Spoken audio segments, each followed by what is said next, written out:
couldn't get them turned off. Seems like the guys were standing up there in the dark, is what it was. Oh no, it's they didn't use the spotlight. Is that what it was? Yeah, they were just like, oh, it's bright, but if you don't have the light there, I can't see you. It's just so freaking dark back there. Something was jacked up, that's all I know. Yeah. Where's the spotlight?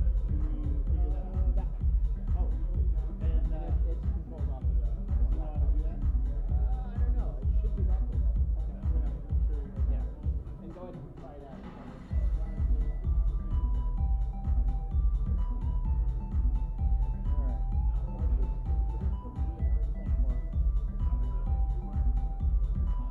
Okay. Camera's good. Got my back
car to US.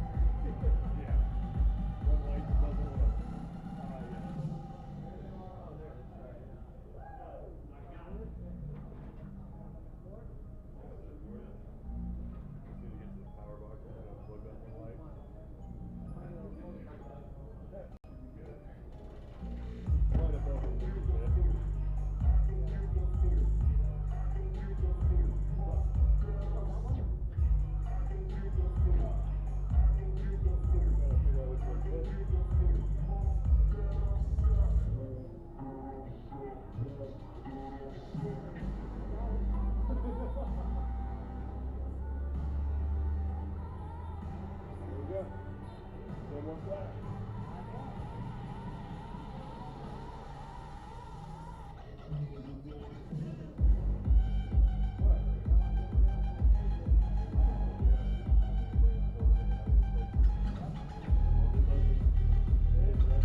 Not much to it, but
okay.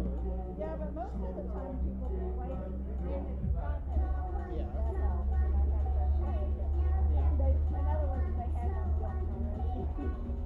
Or what I would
Thank you.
Yo, yo, what's going on, SecKC? So for all of you who don't know me, I go by Dead Tree on our Slack, and if you're not on our Slack, what are you doing? Otherwise, you can call me Nick as well. I don't mind either way. So, I'll be your MC tonight, but let's get started with 101.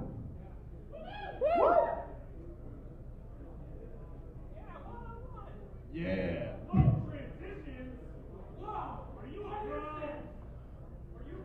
I'm a hacker. So, for all you guys who are new out there, we are the largest monthly InfoSec event in the world. That's something to get excited about. We meet every second Tuesday of the month here at Council Hall. Good old sweet KC. What about next month? Next month? Good catch. We do not. Why? Jesus. No, Christmas. Gets crazy around that time of year, so we're going to meet January 8th, 2019. Hope you all have a good New Year. Oh, yeah. Find a ride. So we've been doing this crazy thing for 7 years now. Me too, but that's okay. We keep getting better because all of y'all keep coming, keep showing up, keep doing that. Also, what keeps us going is our awesome sponsors. For this month, we got, I'm hoping I pronounce this right, Benafi. Can I get a thumbs up? Woo! Make sure to stop by their booth, tell them thank you, give them a chat, learn what they're up about. Also, give it up for our volunteers too. Without them, none of this would happen. Seriously, you guys are awesome. But before we get too far into this, let's get honest. This is an unrated meeting. Leave your shirts on. We don't want to see that. Yeah, fuck, it's crazy. But you're probably going to hear a few F-bombs throughout this, especially for me. I have a terrible filter. Is that a base 64 cipher? I don't know. Crack it. So, all that being said, we do have a code of contact. You can check it out on sekkc.org/about. We don't have the yellow badges, but for all those people out there who keep our code of conduct in order, raise your hand. Yeah. You hear something crazy? Yeah. Serious though. If you hear something that's offending or something's happening that you're uncomfortable about, find these guys. They'll help you out. So, you want pizza? This pizza, you probably saw pizza come in. Sign up on everybody. Helps us get a good head count, helps us contact, our sponsors, get all that. Otherwise, wait till maybe later. Everyone is approachable at this meeting. That's the best thing about it. Seriously, go up to someone, learn something new, teach them fun facts. You probably have something cool to teach them too. Fun fact, did you know hedgehogs can run at a top speed of 4 miles per hour? I learned that today from somebody. Give everybody a chat. That's also a true fact, undeniably. Also, be the change you want to see. You hear something, it doesn't quite sound right, or you want to hear a talk about a certain topic, you want to hear about USB rubber ducky, something simple, or something more complex, cracking NSA, make a talk, sign up, we need them. Also, join our Slack channel. That's where all the cool kids hang out. This is all the normies. You gotta go to the Slack channel. Find us on #outhouse. That's where all they're at. Sign up at sekkc.org/connect. Also on there, we got our job postings. So you're, fresh out of college, maybe not fresh out of college, maybe 36, living with mom. Get those job postings. Our motto is, destroy no data, maintain no persistence, and above all, do no harm. That being said, shenanigans are encouraged, and I want to see them. Find me, tell them about them. Base 64. So, y'all are pretty quiet, which is bumming me out a little bit, but that's also good. If you were talking a lot, we got the shut the fuck up wall. That's a cool place, because right now, we got a swap meet going back over there, which we'll cover in a little bit. But a lot of people want to hear these talks, and maybe you do too. You're gonna mess up our audio and a lot of people's attitudes if you keep talking too much. So keep the conversations in the back, party in the front. Also back there, we got our suggestion box. You want to hear something but you're too socially awkward to tell us? That's okay. I feel that. I'm socially awkward too. Trial by fire. That's why I'm up here. But hey, yeah. You want strippers? Go for it, man. Put it in there. So what if I told you we have our own altcoin that you can buy things with at SecKC? Yeah, you can mine it too. It's wild. Seriously, check it out. coin.sekkc.org. Reward people being cool with it. Buy swag with it. I still need to figure it out. One last thing. State and federal officers, they do come here, and that's okay. That's encouraged. We want everybody in the world to learn about SecKC and all the cool stuff we talk about. So, that being said, don't get scared. Don't run out. We don't keep a head count. We don't have any sort of list. We can't give it. So don't ask. Make sure to check out our Twitter as well, twitter.com/SecKC, now with less underscore. The other one still works too. You can hit us up on either. Follow both. Makes us feel cool. And if you do want to chat with us, or you want to hit us up on any other platform, hashtag Octothroat SecKC. Represent. Like I said earlier, we got the swap member going back over there. Some stuff is free, some stuff you're gonna want to trade for, swap. So make sure to try to catch up with anybody that you see over there. Get kind of the lay of the land if you're not sure what's going on over there. There's a lot of cool junk over there. Maybe some death sticks. Are there strippers? Probably. I don't know. Anybody bring strippers? And I mean the wire cutter kind, not the. There you go. I got a 10. There you go. All right. See you later. So here's our good schedule. As of now, 101. Up next, we got the guy who doesn't need breath. He's going to be rocking our news. It's going to be a cool show after that, guys. So that's 101.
Check. There it is. Y'all like how I tried to whip there? It was pretty good, huh? Y'all like that background too, don't you? It's the holidays. That's where those pseudo reports go. All right, so those of you that don't know who I am, my name is Aaron Scantlin. I go by Sis Aaron here. This is the open source intel brief. I get 15 seconds per slide to try and tell you guys as much as I can about the shit you see on the screen. It's usually a pretty good time for everybody involved. So this is my one easy slide. All right, here we go. So fit metrics, we're starting off with breaches. This one, 113.5 million records lost. Not exactly sure how many users that entails, but the information included their name, gender, email address, phone numbers, profile photo, and their primary workout location, emergency contacts, and more. We had another breach, healthcare.gov, 75,000 records leaked in this one. What's interesting, though, is that this did not affect the public customer portal, where us plebs sign up for health insurance. It affected the agent portal, which to me means that maybe way more got lost. Up next, we've got this ISP called Pocket INET. They wound up leaving 73 gigs of data just out there in the open, containing some fun things such as their AWS keys, plain text passwords, love it. Cathay Pacific lost 9.4 million records. I have no notes for this one, and I don't remember what happened. But I tell you what, they're not happy about it. And you got, oh, thank fuck. All right, next up, we've got the Texas Retirement Agency, 1.25 million records here. That's pretty much everyone, by the way, in the Texas Retirement Agency. What this was that it would allow you to modify the URL and, oh, my user ID is 1. Well, what's user ID 2 look like? Real basic shit. Heathrow Airport got fined 120,000 pounds for losing a USB. Now, you might be thinking, now, what exactly is on that USB that made it worth so much money? Just some little shit like the exact route the Queen takes when using the airport. A little bit.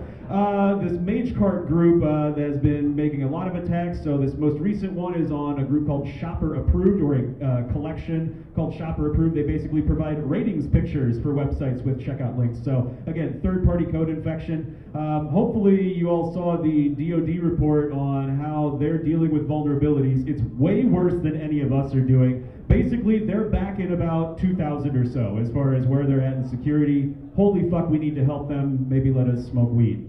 TLDR on this one is that too many of the Alexa top 1 million are still using semantic certs, and apparently distrusting them could have had an impact on the internet. I think these should be, they should be held to the rule, All right, we've got 9 million Xiaomi cameras that are vulnerable. The issue with this is that these guys don't make the camera, or they don't sell them under this brand. They are a manufacturer, and it's sold under literally hundreds of brands. We're talking some basic stuff like no password. Portswigger released the top 10 web exploits of 2017 and 2016. Kind of cool stuff. Part of it was weighed in by the community, so it wasn't, super biased or anything like that. And again, top 10 lists are but Portswigger is great. So a countrywide phishing scheme targeted Iceland this past month was sending emails looking like they were coming from Icelandic police. It was essentially using a homoglyph attack. So the way that they spell their police, there's a lowercase L in there that was shown as an I. So apparently, you would think that it would be okay for if BitLocker knew that your solid state drive had hardware level encryption, you'd be like, oh, well then make the hardware do it, because fuck me, right? Turns out that solid state manufacturers are bad at implementing it. Don't do that. We've got a report here from Recorded Future talking about the differences between Chinese and Russian underground hacking forms.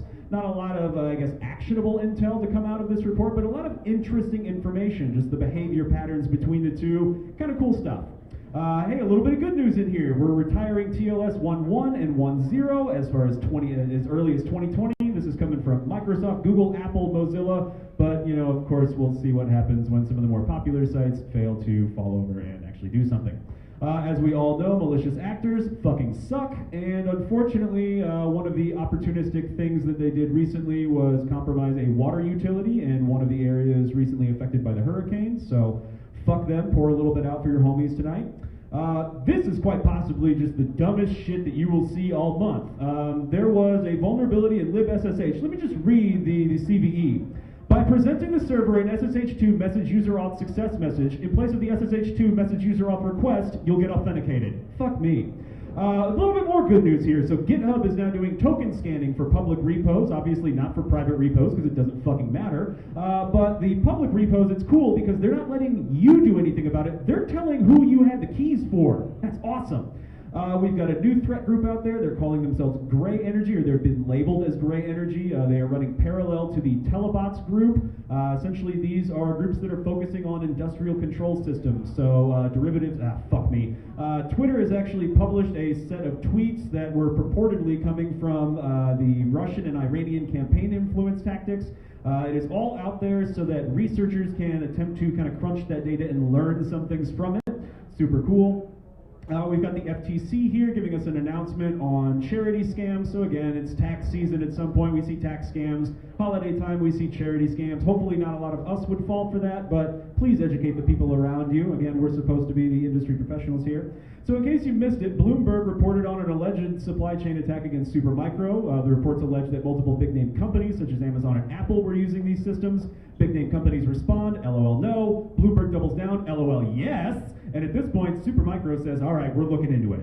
Apparently, supply chain attacks are pretty hot right now. Ars Technica reporting on 2 actual supply chain attacks. This term has gained a lot of use since the Bloomberg report. First one involves Vesta CP, some control panel thing. The second one involves Colorama. Fuck! WebExec is a new thing that came out. So this is a client-side vulnerability in Cisco's WebEx software. It's kind of interesting in that you don't have to be listening on the port. You won't see that you're listening on the port. I'll go read the website, goddammit. Windows 7 is about to get end of life, so again, no one's surprised about that, hopefully. What is kind of interesting is that this ARS report shows that enterprise adoption is at 50% of Windows 10, which is more than I would have thought. So again, good time to be making plans. Turns out that the SS7 protocol still sucks. This is a story about how the Chinese may or may not be listening in to our glorious leader. So 4G networks don't use SS7 anymore, but again, legacy protocols gotta still rely on 3G and 2G. The Verizon DBIR is out now, the 2018 version. This is the 11th installment. We've got 53,000 actual incidents that are covered in this report, dealing with 2,200 some odd data breaches, so excellent reading for any security analyst out there. Iron Chat was this supposedly secure chat program that even Edward Snowden used a number of years ago. Turns out Dutch police had their shit all up in there, which is awesome. The only reason that they actually played their hand showed that they had, fudge, go look that up. We had some new exemptions added to the DMCA. One was a device limitation exemption that made it so that we don't have to only focus on consumer devices. There's another one about controlled environment limitations, so we don't have to only do shit in labs. Possibly the most interesting thing that happened all month was a report on Reddit regarding an individual on our sysadmin who was at a hospital. All iOS devices died. It was because of liquid helium leaked from a faulty MRI. Please go read that. It's amazing. We've got a new tool out called Fucksploiter. People are saying that this is hard to present with a straight face at their meetings at the board. But from the repo, this is an open source pen testing tool that automates the process of detecting and exploiting file upload form flaws. Again, we all know file uploads are common. So why you would want an IoT connected crane is beyond me, but it is a thing that exists. And as it turns out, some group found replay attacks in that crane. That's like Godzilla level bad shit, which is amazing. Microsoft Office added in a new feature. Hey, cool, now we can embed some YouTube videos and they play automatically. What's not cool is that you can actually edit that XML file and have it render fucking whatever JavaScript you want. Great job. Bleeding Bit is our named vulnerability with a logo and everything this month. This one affects 2 Texas Instruments Bluetooth chips. Essentially, the reason why this is such a big deal is because of how many devices those chips are used in. Okay, here's a story about shit. We've got stalkerware. That's a thing. They're plentiful. They can be used in less than savory means, like spying on your significant other. That's shitty. As it turns out, the developers of this software are just as bad as other software developers, so they leave that shit exposed online, and unsecured Amazon has 3 buckets. Port smash is a new thing. So again, side channel attacks are also super hot right now. Essentially, this isn't something that you or I, the average end user, needs to worry about, but it's in cloud environments, shared resources where this is a problem. We've got yet more good news here. So Netflix open sourced a tool that they created called Stethoscope. Previously it was just a web app. Now it is an actual desktop application that you can use, and hey, it tells you some good things about your system, or if you're not meeting that bottom line, what you need to do. We've got a virtual box 0 day. Essentially, what this allows an attacker to do is escape from guest to host. It all hinges on you being on NAT networking mode and using the Intel MT adapter for your NIC. We had a breach at HSBC. I forgot to put this in the other breach shit, but this is a very new report. We don't know how many users are affected just yet, but again, they are the largest bank in Europe. Hello, GDPR money. The government's doing good now.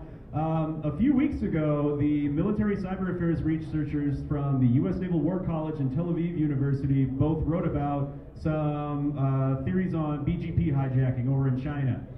That actually happened, according to, it was totally an accident. That is the news, and I got a little, I don't usually do this, but hey, DJ, drop my favorite track, man.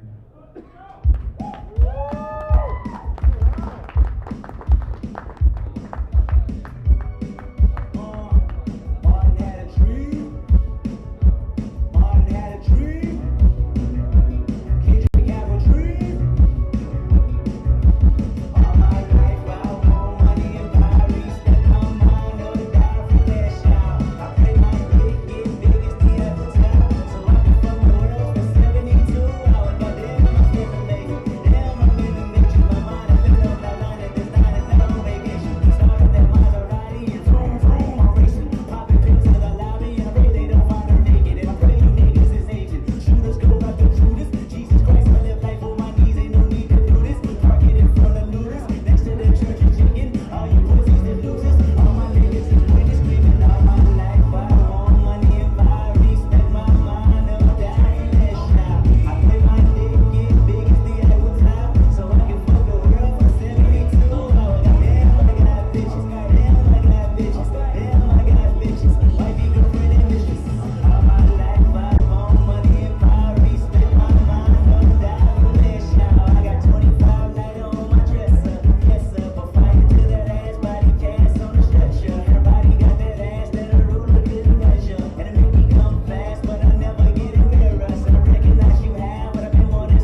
Yo, yo. Welcome to the first, hopefully annual SecKC redistribution of crap meeting. We have SecKC Swapvember going on back behind the STFU wall. And if you've got free stuff to trade or want to see what other kind of free crap other people have, go back there and check it out. It's cool. It's fun. People got free stuff and stuff to buy. I'll stand way back here in the dark. But that's all I have to say, so go check it out. There's cool shit back there. Yeah. No, seriously, there's a lot of crap back there. You gotta check it out. I'm kind of impressed.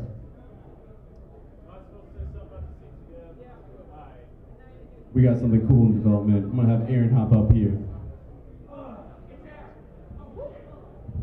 Y'all know I come out Columbia and I seem to be doing fucking everything tonight, huh? I'm just playing. I love y'all. So, another thing that we're working on right now is the SecKC CTF server. Okay? Yeah, that's what I like to hear. We're colloquially calling it the gym, so that way we can all talk to our significant others and say, hey, I need to go to the gym, work out some stress, it's cool, I'm going to come back much better. If you are interested in helping with that, prerequisite is you got to be a member of the Slack team. But again, I go by Sis Aaron in the Slack. Please hit me up. We don't have a specific channel for it just yet, but I am planning on getting one created. They don't let me have fun abilities in the Slack, so I can't create channels. But no, we could use some volunteers. This is running on an Intel NUC. Essentially, it's just an ESXi box, so we've got some vulnerable VMs we want you guys to be able to play with. Jay Ferg, who was just up here a second ago, he actually just donated a Netgear, what was it, Blackhawk, Skynet, Terminator. I can't remember what that model's called, but it looks like it's going to spy on you, your family, and your entire block. Yeah, we've got that. He preloaded it with DDWRT, so now we can make sure none of y'all can be assholes to one another while you're playing on the CTF server, in the gym. Should be a really good time, though. We'd love any help that we can get. And then that's all I have to say about the CTF, but I got told by boss lady that I got to keep standing up here for something.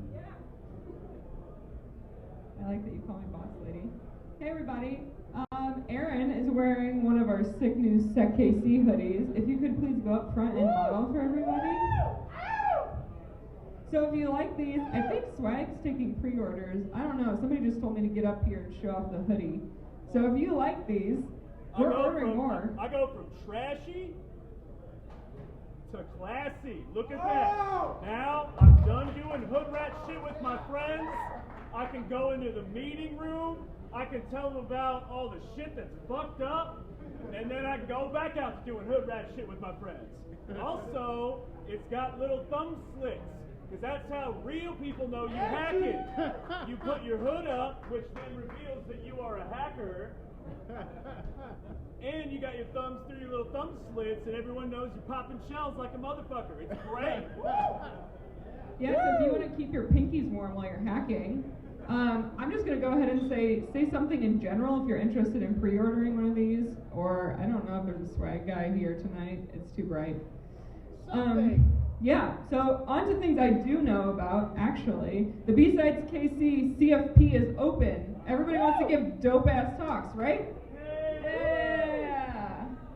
Okay, please submit, because otherwise it's just going to be Aaron rapping the entire conference, right? Yes, we're all scared. So there are 3 rounds for the CFP, so if you don't get approved right away, that's okay. There's always up until the 3rd round. Okay, that's it. Thanks, guys. Woo!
probably sick of hearing about politics, and the election is all over, but we have a super, super special treat tonight, and I am so thrilled to introduce this next speaker. She is a first-time SecKC speaker, so that's a big deal, right? Like, yeah. And she was recently featured on a KCUR article regarding the voter fraud database CrossCheck, and the security vulnerabilities that affected it, and its data analytics, and how much it sucked for the 25 states involved. So please, if you will, give your warmest SecKC welcome to Anita Parsa.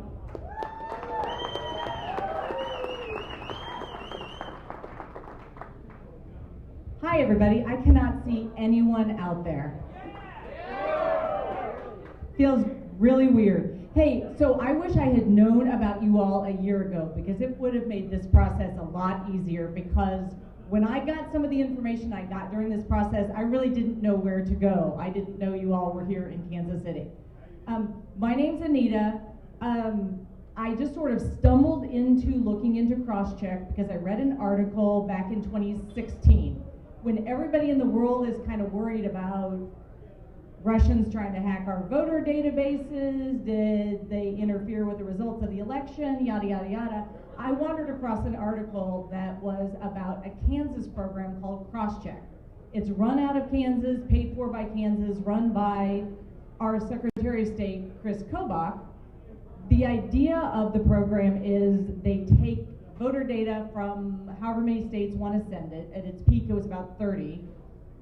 Put it all in a big database and supposedly look for duplicate registrants and double voters, which was Chris's, main passion.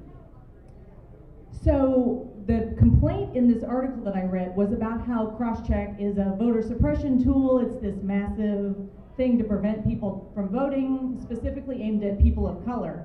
There were some things about that article that were wrong, but what caught my interest was Kansas is paying for this thing for free. And we're broke.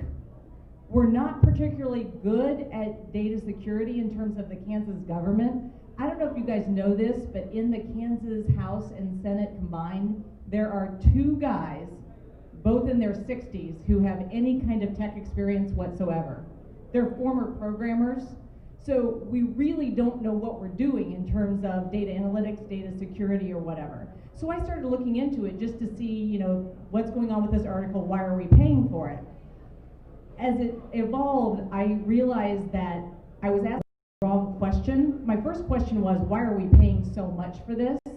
When I realized the data analytics look like this, they take this database of 100 million American voters with social security number and everything, and they say you're a match if you have the same first name, last name, and full date of birth.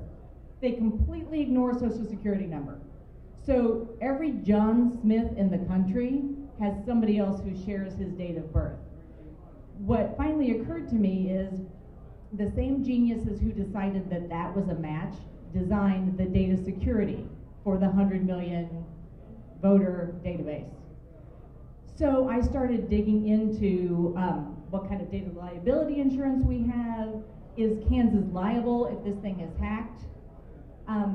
I shot off an email to the Kansas Secretary of State's office, a Kansas open record request, back in April of 2017, and I asked him 2 questions. I asked him, how much do we pay for this? How much did we pay to design the program? And how much do we pay every year to run it? And the second question was, what's our data liability coverage like? As is common with the Secretary of State's office, I got no response until, I don't know, December. So 8 months later, and by then it was irrelevant because a whole lot happened in between. I started studying another program called ERIC, Electronic Registration Information Center.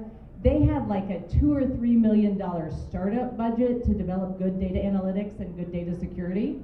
So, I realized either Kansas is spending way more than Kansas should be spending for a program that we provide free, or we're doing a really, really bad job. Guess which one it was? We're doing a bad job! Fucking awful. So I was kind of poking around. I confirmed that Kansas was liable, but I really didn't have any evidence, and I didn't know how to get it. but I sent a Freedom of Information request to the state of Florida because they joined the program in 2013 and they pretty much immediately dropped out. They said it's terrible, the data's unreliable. So I sent them this request. I really just wanted their email correspondence between the Secretary of State's office in Kansas and Florida just to see if they said anything horribly damning about the program that I could use to convince people how awful it was. And I didn't get anything like that, but what I did get was way better. What are you doing? Speaking about awful, we have a long time tradition here at SecKC, and here's an awful shot. What is it? Red Bull Jaeger. I don't need to sleep tonight? Oh yeah.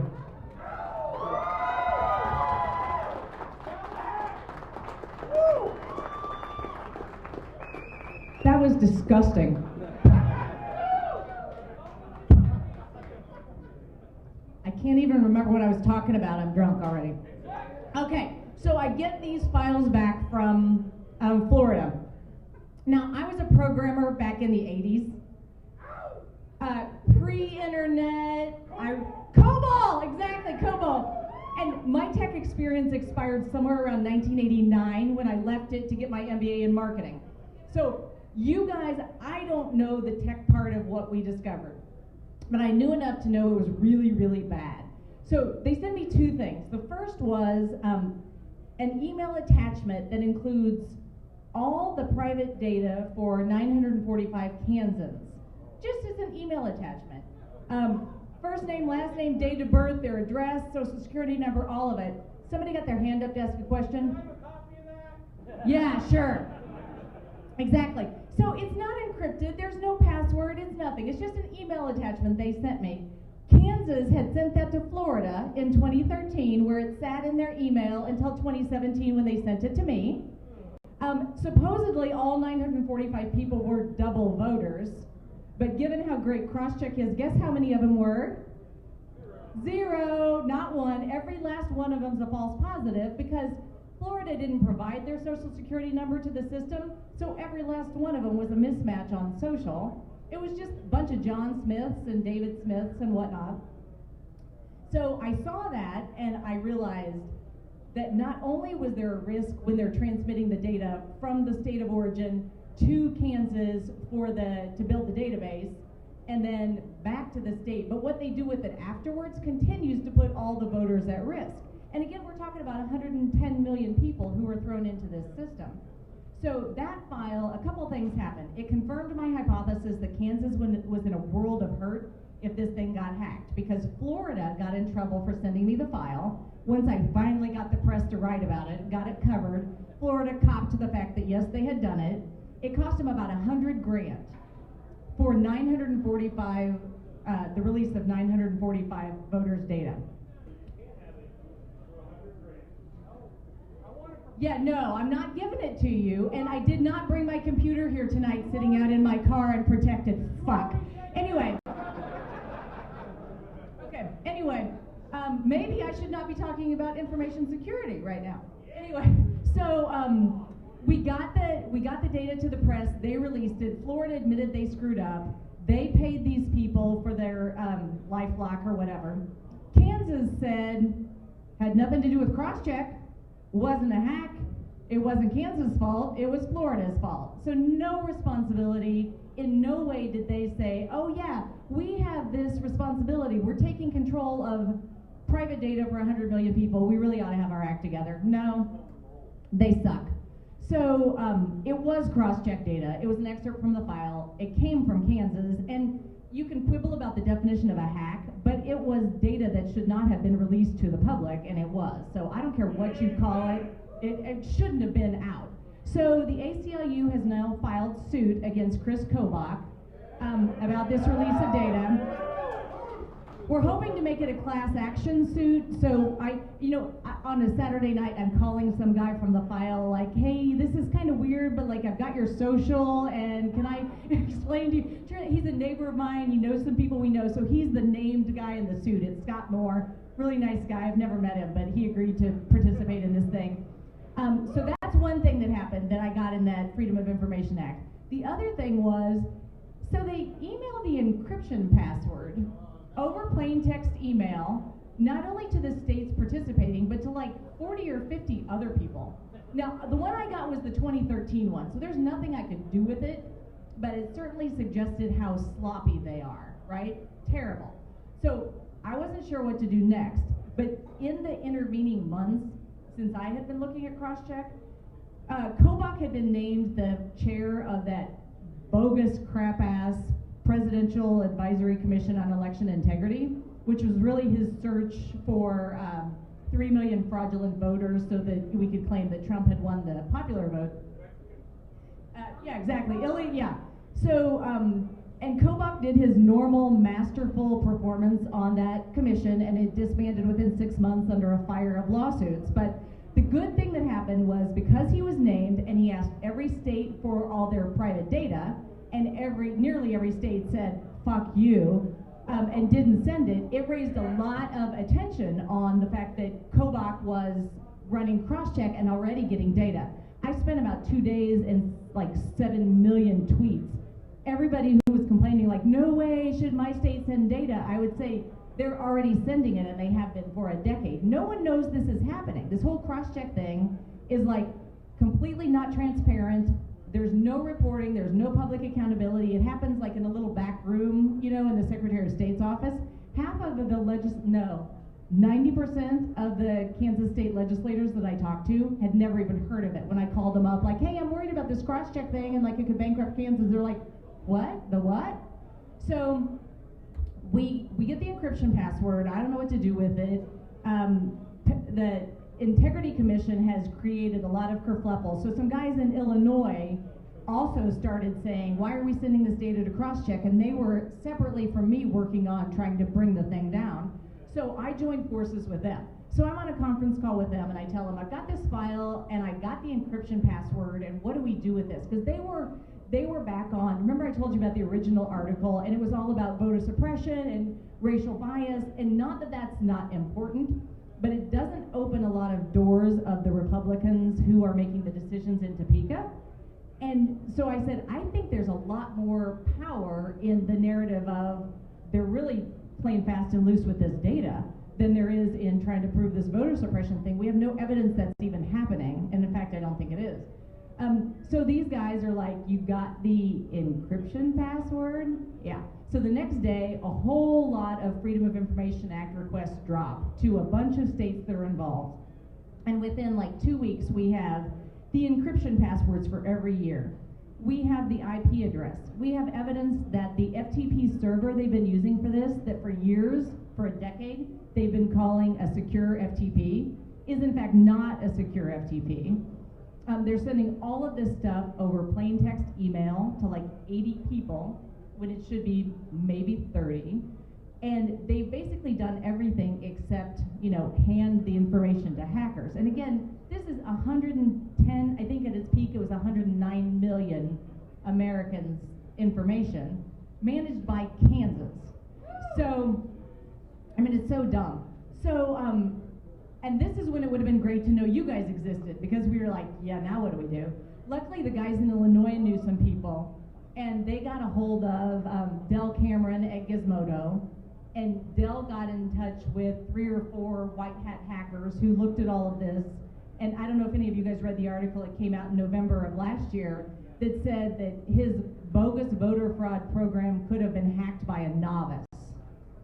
So, come January 2018, where I started going up to Topeka to meet, to sit in on House Election Committee meetings, and for the first time ever, Kobach has called in front of the House Election Committee to kind of answer these questions about crosscheck, what's going on.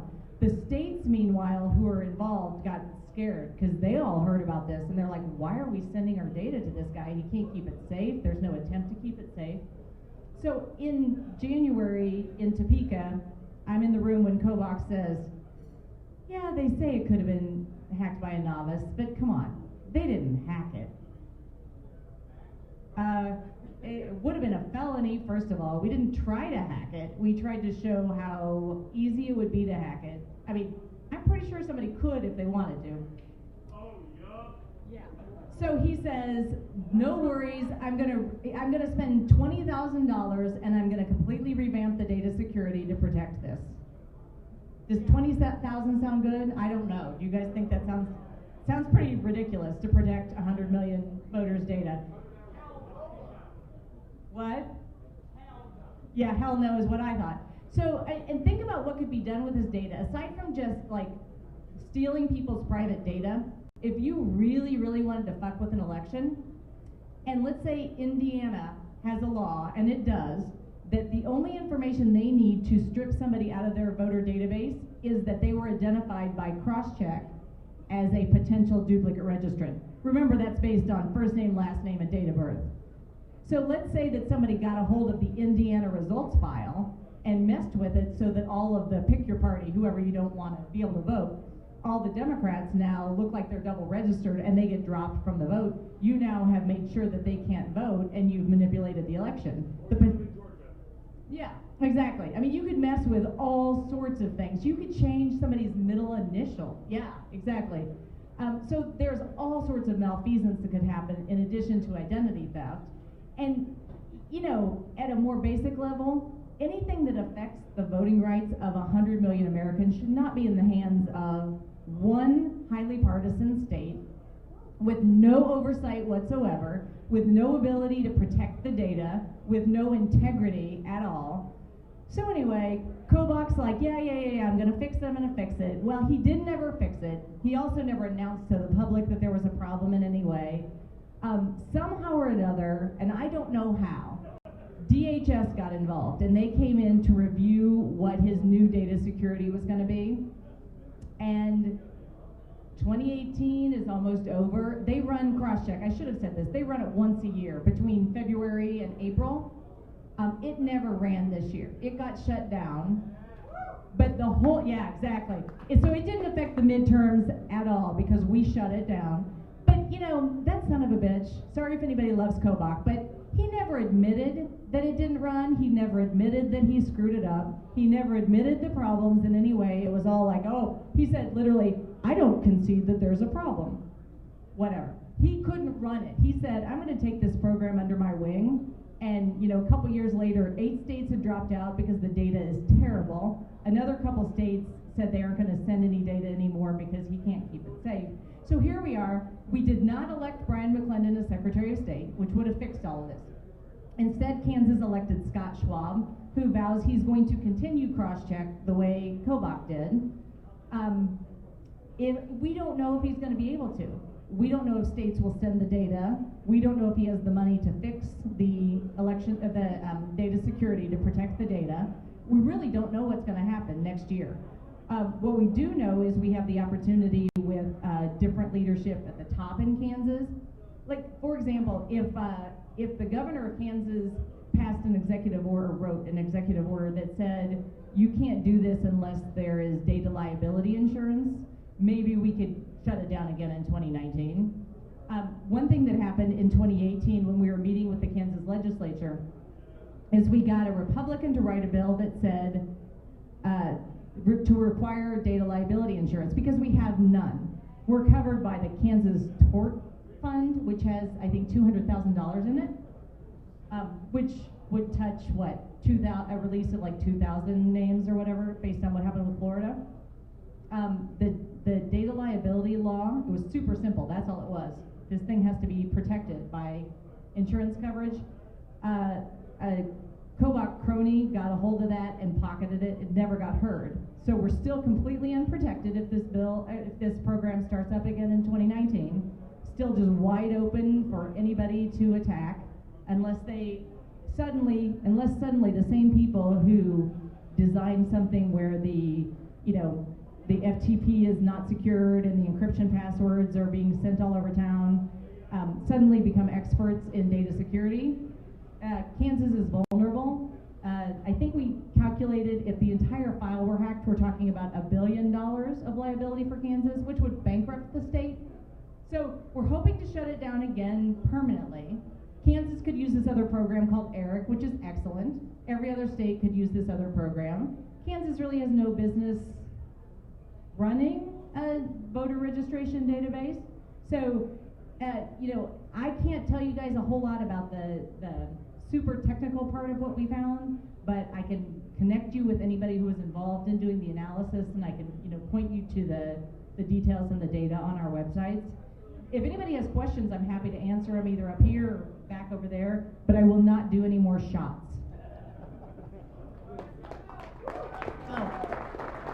My website is leavecrosscheck.com, and the guys out of Illinois did endcrosscheck.com. They've got all the tech data on there. So endcrosscheck.com is the one you want for the tech stuff. And then one of the hackers we used is a guy named Adriel DeSantis, I think is his name, Gray Brimstone on Twitter. And he's a great guy. Del Cameron at Gizmodo is great. They both have a lot of information about this on their Twitter feeds and stuff.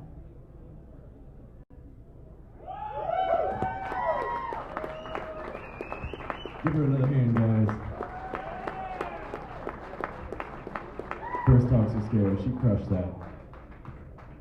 All right. Okay, so we have one more announcement, and it's regarding that very shady announcement about the hoodies earlier. So we have someone back at the DJ booth, Rusty Shackelford. He has a little post-it note, so a little bit more legitimate. If you're interested in a hoodie, please let him know your size and let him know your name so we can tell who's interested. And do not give Bill Swearingen your credit card number. The 3 digits on the back and the expiration date. Listen, Bill barely comes here, so it's not a legitimate request anymore. But anyway, go find the guy with the post-it note back at the DJ booth. If you are interested in a hoodie, give him your size, give him your name, and then you can look as sweet as Aaron did earlier. Thanks, guys.